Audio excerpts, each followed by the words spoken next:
E hoje nós vamos continuar, e vamos falar sobre milênio e eternidade.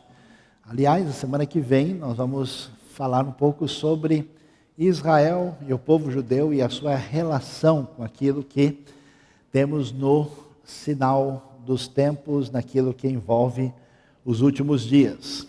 E vamos então pensar um pouquinho sobre milênio e eternidade, conforme nós vemos aí e vendo o texto de Apocalipse 20, que é o texto que fala diretamente sobre a questão do milênio ou daquilo que é chamado de os 1000 anos que estão relacionados com o final dos tempos.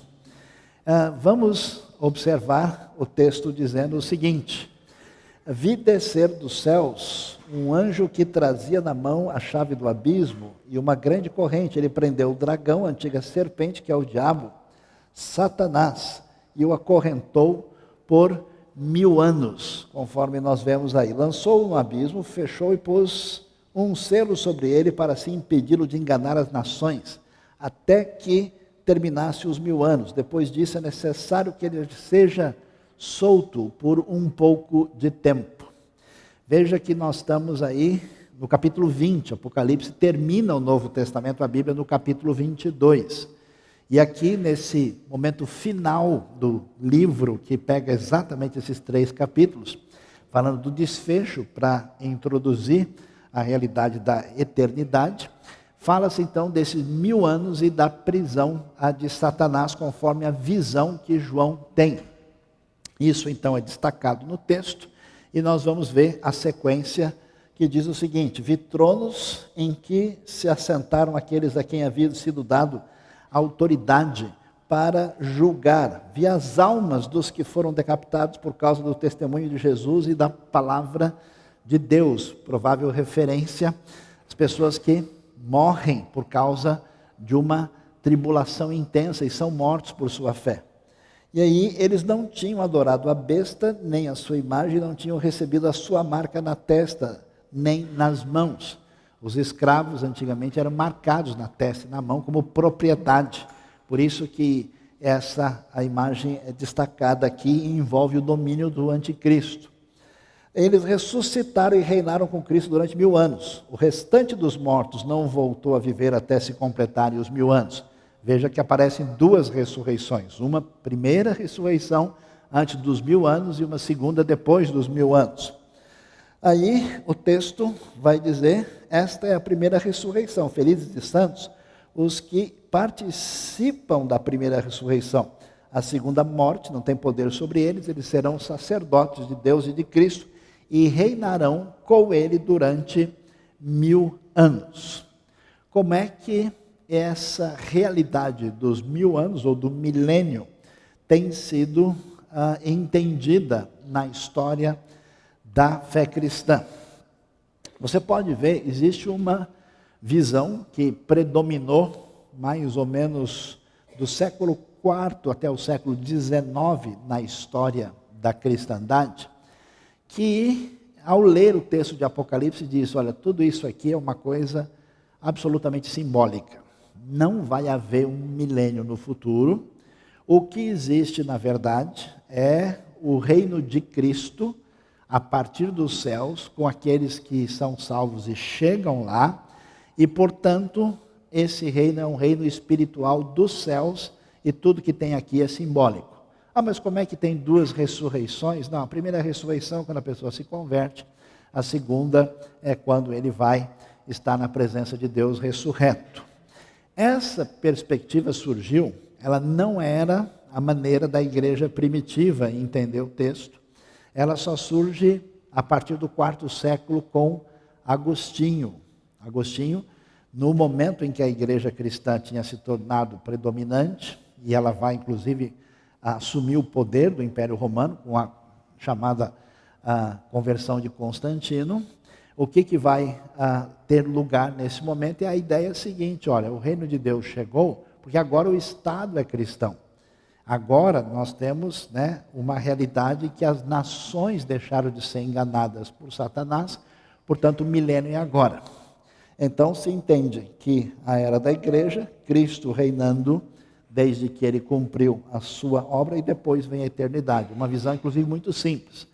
É muito difícil, na minha maneira de entender, sustentar a posição amilenista, porque tem várias dificuldades em que essa posição tem pouca capacidade de responder a algumas perguntas que são levantadas conforme nós entendemos. Aí, o que acontece? Especialmente no final do século XIX, em determinados ambientes evangélicos, começou a surgir uma outra maneira de entender. Essa maneira de entender, basicamente, é chamada de maneira pré-milenista. O que quer dizer isso? Que esses 1000 anos são uma realidade futura, que vai acontecer na Terra e que Cristo haverá, antes da eternidade, de reinar aqui na Terra, trazendo a redenção para a criação e estabelecendo o seu reino aqui. E, portanto, essa visão pré-milenista, ela diz o seguinte, que a era da igreja vem, ela é interrompida quando começa, vamos dizer, a primeira parte da vinda de Cristo, acontece a ressurreição e vem o milênio. Depois do milênio acontecem algumas coisas, como a última batalha entre o bem e o mal, até que entre o que é chamado de eternidade. Só que essa maneira pré-milenista, como começou na história recente, ela é chamada de pré-milenismo pré-tribulacionista dispensacionalista. Vou tomar um copo d'água, porque agora complicou a nossa vida aqui, né? Mas resumindo, o que foi essa visão? É a visão que afirma o seguinte, que quando forem começar de fato as últimas coisas, depois dos sinais que aparecerem, a igreja é arrebatada e vai embora daqui quando for surgir o anticristo, e começa o período da grande tribulação. Essa posição você vê no famoso filme e livro chamado Deixados para Trás, que ficou popular. E a ideia é que a igreja então não passa por tribulação nenhuma e vai embora antes do reinado do anticristo, e ela volta com Cristo no final dessa tribulação para começar o milênio. Essa perspectiva também tem uma série de dificuldades, e até porque tem algumas questões colocadas sobre a maneira como vai acontecer o milênio, uma série de coisas que leva a gente a pensar um pouco sobre o assunto. Diante disso, a posição que parece mais razoável é uma posição pré-milenista que admite a realidade de que a igreja passa pela tribulação. E há várias razões para isso, mas essa posição, ela é a posição da igreja primitiva. E é a posição que foi chamada, historicamente, de pré-milenismo histórico, que vocês vão ver com mais atenção em detalhe. O que acontece? A igreja vai caminhando na história, começam a surgir, como a gente viu na nossa primeira mensagem. Mas eu não vi a primeira mensagem. Está lá no canal do YouTube. Você pode rever, prestar atenção se você quer estudar sobre o assunto. Se você não quer estudar, você liga e abaixa o som, porque aí você não aprende absolutamente nada. Mas, diante dessa realidade, o que acontece? A igreja vem, começa os sinais.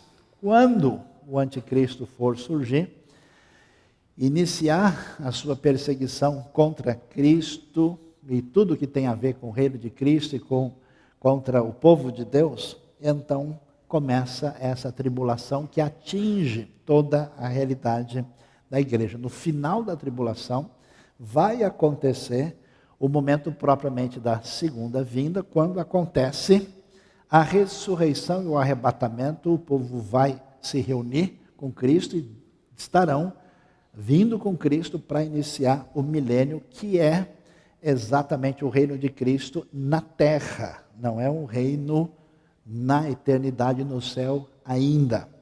E finalmente, depois do milênio, aí sim, para isso ficar um pouco mais claro, aqui tem um quadro que dá uma ideia, nem todos os aspectos são necessariamente exatos, mas aqui dá para a gente ver, tá vendo? A era da igreja aqui, quando a coisa fica difícil, começa o que é chamado da grande apostasia, que a gente viu, segundo Tessalonicenses capítulo 2. E esse momento começa propriamente o surgimento do anticristo, quando ele reina e acontece o período da grande tribulação. Tribulação sempre existiu na realidade da igreja, existe na igreja primitiva, mas existe uma chamada tribulação que nunca houve na terra e nunca jamais haverá.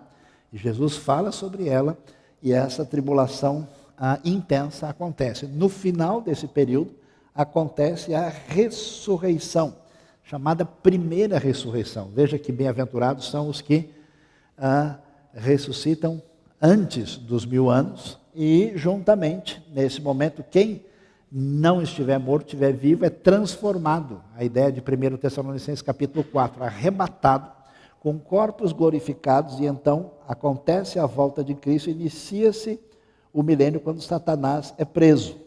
Nesse momento, os judeus reconhecem o Messias Jesus, e aqui, alguns colocam a batalha do Armagedon aqui, mas mais provavelmente ela, na verdade, acontece nesse contexto aqui, e no milênio nós vamos ver essa realidade do domínio de Cristo sobre a terra.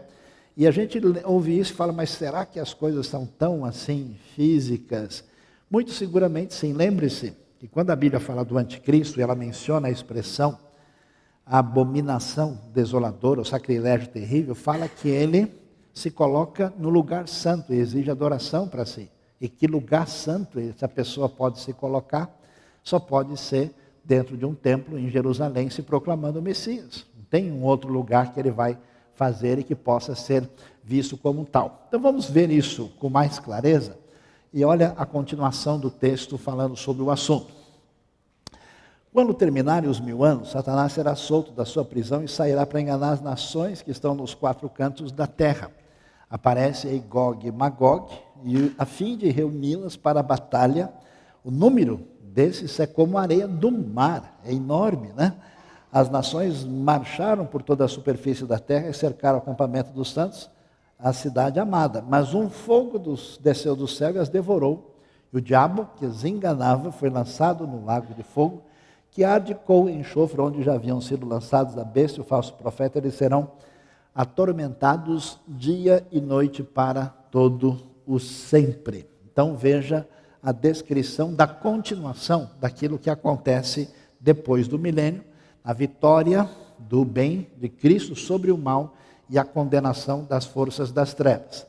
E prossegue o texto. Depois eu vi um grande trono branco, e aquele que estava sentado nele, a terra e o céu fugiram da sua presença e não se encontraram lugar para eles. Vi também os mortos, grandes e pequenos, em pé diante do trono, e os livros foram abertos.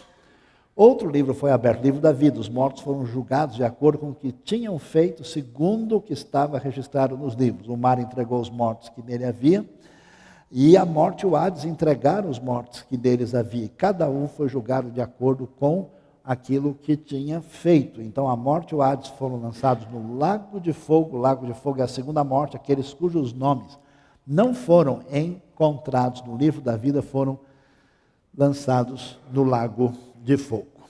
O que acontece? Por que é que a gente afirma a realidade de que a igreja passará por uma grande tribulação? Primeiro, está muito claro no contexto da igreja primitiva que a tribulação era a marca registrada da igreja. Se a gente fosse encontrar qualquer cristão do 1º, 2º, 3º século e falasse para ele, a igreja não vai passar pela grande tribulação, eles diziam, mas que negócio é esse? Isso não faria o mínimo sentido, porque era o que eles conheciam. A igreja sempre enfrentou fortemente no 1º século, através da história, e haverá de enfrentar nesse momento final. Segundo, é que os documentos do Novo Testamento são enviados para a igreja, e eles alertam sobre isso. E a ideia de que os cristãos não vão estar na tribulação, que a tribulação vai atingir somente os judeus, ela não faz muito sentido. É como se Deus tivesse mandado a mensagem para o grupo errado. E é interessante, segundo Tessalonicenses capítulo 2, porque o texto de 2 Tessalonicenses diz que a vinda de Cristo não acontece sem que aconteça o que antes? Duas coisas. Apareça a apostasia e, além da apostasia, seja revelado o homem do pecado. Quem é o homem do pecado? O anticristo. Se a igreja vai embora antes do anticristo, avisar a igreja que eles vão ver a apostasia e o surgimento do homem do pecado não faz sentido. Então, parece que há muito pouca razão para a gente não entender que as coisas vão ser assim. Tanto é que quando Jesus fala no sermão que envolve o fim dos tempos, que aparece em Mateus 24, Marcos 13, Lucas 21, veja o que ele diz em Mateus 24. Imediatamente após a tribulação daqueles dias, o sol escurecerá e a lua não dará sua luz, as estrelas cairão do céu e os poderes celestes serão abalados. Então aparecerá no céu o Filho do Homem e todas as nações da terra se lamentarão e verão o Filho do Homem vindo nas nuvens do céu. Quer dizer, imediatamente no fim da tribulação, mensagem deixada nos evangelhos. Ele virá com poder e grande glória, enviará os seus anjos com grande som de trombetas, reunirão os seus eleitos dos quatro ventos de uma a outra extremidade dos céus. Então veja que os eleitos são reunidos logo depois dessa tribulação. Parece claro que a tribulação faz parte do futuro que a igreja de Cristo vai enfrentar. Terminando o momento da tribulação, quando chegar a hora da redenção propriamente dita, acontece esse arrebatamento da igreja junto com a ressurreição, que é a primeira ressurreição dos salvos, os que ressuscitam antes dos 1000 anos, conforme Apocalipse 20. E veja lá, olha o que o texto diz: felizes e santos os que participam da primeira ressurreição. Não são uma só, tem primeira e segunda. A segunda morte não tem poder sobre eles, serão sacerdotes de Deus e de Cristo e reinarão com ele durante 1000 anos. Então, acontece isso, e aí nós vamos tentar entender qual é a lógica, o sentido dessa ressurreição que é acompanhado na sequência pelo milênio. Por que que uma visão de milênio puramente espiritual não fez sentido na história da igreja, né? Primeiro, porque nós temos muitas profecias do Antigo Testamento que nunca foram cumpridas. O cristão pela metade, que está sem sintonia com a Bíblia, vai ler texto bíblico e não tem interesse. Por quê? Porque a cabeça dele tem outra coisa, que não tem sintonia. Por isso o texto não faz sentido. Porque é difícil ler e prestar atenção. Porque ele acredita em outra coisa que nada tem a ver com o texto. As profecias do Antigo Testamento, que aparecem nos profetas maiores e menores, muitas delas a gente consegue achar o cumprimento. E tu, Belém Efrata, de ti surgirá aquele cujos ombros estará o governo. A gente sabe que Jesus nasce em Belém, ele é o Messias. Mas tem um monte de profecias. Algumas delas antes do exílio do povo na Babilônia e outras depois, que nunca se cumpriram em lugar nenhum.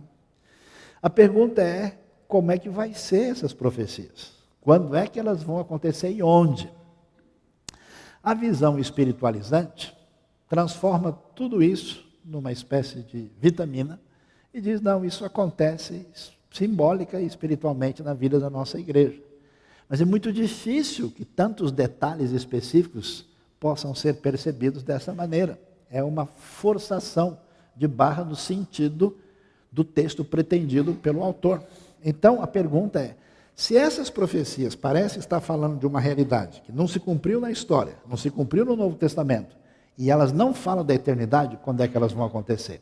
A resposta é, vai haver um momento que não tem nada a ver com o céu, que não tem nada a ver com coisa espiritual, que será na terra, né? Vocês lembram do hino antigo que dizia sobre Cristo Jesus? As nações e os reis da terra com poder governará. É isso mesmo.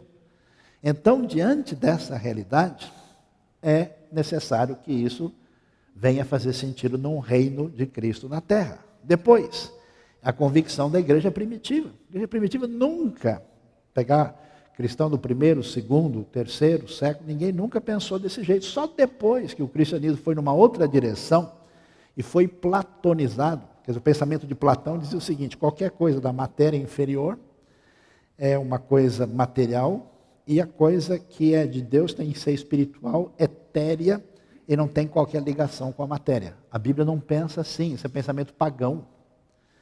É pensamento que existe em outra visão. A ideia bíblica envolve a redenção da criação. Ou você acha que na eternidade Deus vai fazer o quê?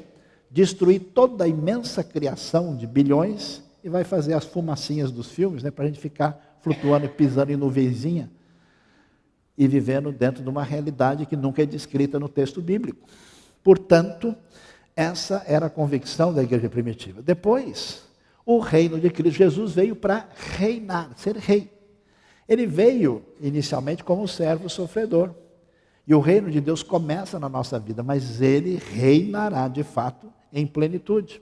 E o cumprimento desse reinado de Cristo se dará, então, nesse segundo momento, quando de fato ele vai ser aclamado. E o Salmo 2, na sua plenitude, quando todos vão reconhecer esse rei, vai se cumprir.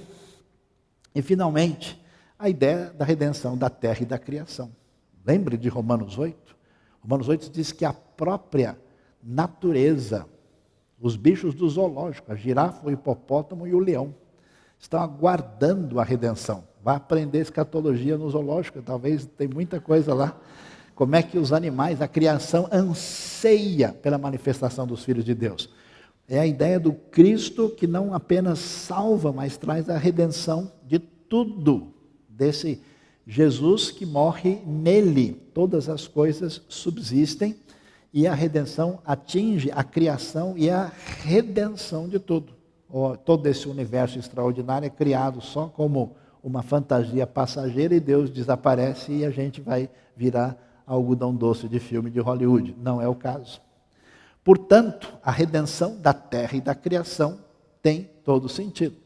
Eu vou mostrar só um texto, você vai ter muitos deles. Você pode ver muitos textos em Isaías, muitos em Zacarias, que você não encontra a plena realização desse texto em nenhum momento da história. Por exemplo, Isaías 11, que fala do ramo que surge do tronco de Jessé, que é o Messias. Jessé é o pai de Davi, que é o reino que vai vir no futuro, uma profecia messiânica. Das suas raízes brotará um renovo. Isso é claramente apresentado com Jesus. Quando Jesus ele é chamado de Nazareno. A palavra hebraica Natseret é quase igual a Netzer, que é exatamente essa palavra que quer dizer broto, renovo. Por isso ele é chamado de Nazareno, porque tem a conexão na própria língua original. O Espírito do Senhor vai repousar sobre ele, Espírito de sabedoria e entendimento, que traz conselho, poder, o Espírito que traz conhecimento e temor do Senhor. Com suas palavras, como se fosse um cajado, ferirá a terra, com o sopro de sua boca matará os ímpios. Isso não aconteceu ainda, para você saber, né? A retidão será a faixa do seu peito e a fidelidade do seu cinturão. O lobo viverá com o cordeiro. O leopardo se deitará com o bode, o bezerro, o leão e o novilho gordo passarão juntos, e uma criança os guiará. A vaca se alimentará com o urso, seus filhotes se deitarão juntos, e o leão comerá palha como o boi. A criancinha brincará perto do esconderijo da cobra. É bom prestar atenção, a pessoa não percebe o lado escatológico e vai no Butantã levar o filho, não é assim. Não é agora, é futuro. A criança colocará a mão no ninho da víbora, ninguém fará nenhum mal, nem destruirá coisa alguma em todo o meu santo monte. Referência a Jerusalém. Pois a terra se encherá do conhecimento do Senhor como as águas cobrem o mar.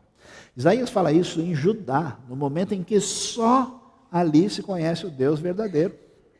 E ele está dizendo que nessa época futura de restauração, tem profecias impressionantes, por exemplo, que diz, Isaías 19, que um dia o Egito, a Síria e Israel estarão juntos. E que haverá uma estrada ligando o Egito, a Síria, passando por Israel, e os três adorarão o Senhor. Egito e a Síria, historicamente, foram inimigos tremendos dessa redenção futura. Isso nunca aconteceu. Portanto, o que a gente vai perceber? O texto prossegue e diz, naquele dia as nações buscarão a raiz de Jessé. Falar isso naquela época é impressionante. Que será como uma bandeira para os povos e o seu lugar de descanso será glorioso. Naquele dia o Senhor estenderá o braço pela segunda vez para reivindicar o remanescente do seu povo que foi deixado na Síria, no Egito, em Patros e no mar. ou seja, o povo de Israel que haveria de ser espalhado, nessa época de Isaías ainda não foi, e ele diz que eles seriam trazidos de volta. Ele erguerá uma bandeira para as nações a fim de reunir os exilados de Israel, ajuntará o povo disperso de Judá desde os 4 cantos da terra. É impressionante. Israel, o povo judeu único, que foi disperso em todo o mundo e manteve a sua cultura, sua identidade por 2000 anos, e nas últimas décadas retornou em massa para a terra de onde tinham saído há tanto tempo atrás, mostrando a relação com essas profecias. Então, olhando mais uma vez, a gente vê grande tribulação, anticristo, ressurreição primeira com arrebatamento, início do milênio que acontece aqui, e esse reino de Cristo na terra, trazendo redenção para essa criação, ele no final tem uma situação de complicação conforme o texto mesmo nos revela. O que o texto nos diz? Vai dizer que Satanás é solto e que haverá uma batalha final. Termina os 1000 anos, Satanás é solto, reúne aqueles que vêm aí dos 4 cantos da terra, né? E Gog e Magog para a batalha nessa grande exército como a areia do mar, e eles são destruídos pelo poder de Deus com o fogo que desce do céu. Isso quer dizer que depois desse milênio existe um espaço final para a última batalha entre o bem e o mal, conforme o texto bíblico nos revela. E, terminando, nós vamos ver o que o texto vai nos dizer, que logo depois disso aparece diante de João a visão de um grande trono branco. E nesse trono branco vai estar o momento de julgamento, né? O céu e a terra fogem da sua presença, e os mortos aparecem ali e são julgados de acordo com tudo o que está escrito nos livros. E aquele que não foi encontrado no livro da vida, ele é afastado da presença de Deus e é lançado no lago de fogo. Mostrando que no final existe o juízo de Deus. Deus é justo e precisa agir em conformidade com a sua justiça. E aí sim, depois de, nós temos o quê? Os sinais inicialmente, a grande tribulação com o anticristo, aí a primeira ressurreição, juntamente com o arrebatamento, na sequência, o milênio, o reino de 1000 anos de Cristo sobre a terra, e terminando aí, nós temos a Satanás solto e a última batalha do bem e do mal, a batalha do Armagedon, Apocalipse capítulo 16, e finalmente a gente tem a eternidade, que não significa que é a destruição da realidade para que as pessoas vivam numa situação de afastamento do mundo criado. Parece que o ambiente da eternidade envolve o fim da separação entre céu e terra. Você viu o Apocalipse? A Nova Jerusalém desce do céu. E nós não temos mais distância da presença de Deus e viveremos na sua presença para sempre, provavelmente servindo a Deus no universo criado e dentro daquilo que for tarefa de Deus para a nossa vida na eternidade. Não significa, né, porque tanto é que você vê que a fé cristã não trabalha com o conceito de reencarnação, a ideia de ressurreição, de retorno ao corpo glorificado. 1 Coríntios capítulo 15, detalhamento sobre a questão do corpo glorificado. Portanto, nós devemos estudar essas coisas porque a palavra de Deus nos revela. Nós precisamos dar a devida atenção, e isso é muito importante porque você ouve um ensinamento errado nessa área, a sua vida está complicada. Surge um maluco se apresentando como profeta, como alguém especial, como tem surgido, sujeito desavisado que não conhece, entra na conversa. Surge alguém dizendo, não, olha, Cristo apareceu lá em casa ontem à noite e disse que ele vai chegar amanhã cedo. O sujeito vende as coisas tudo e vai lá e faz uma grande bobagem. Surge alguém dizendo, não, Cristo não volta mais. Na verdade, ele volta espiritualmente, ele volta no coração de cada um. Quando você aceita Cristo, já é o final dos tempos. Também não é isso que a Bíblia ensina. É necessário que você entenda é necessário que você se posicione diante de Deus e você assegure diante do trono branco se você está com Cristo ou você não deu espaço para Cristo na sua vida e não tem redenção. Deus abençoe a nossa vida, o nosso coração nessa manhã.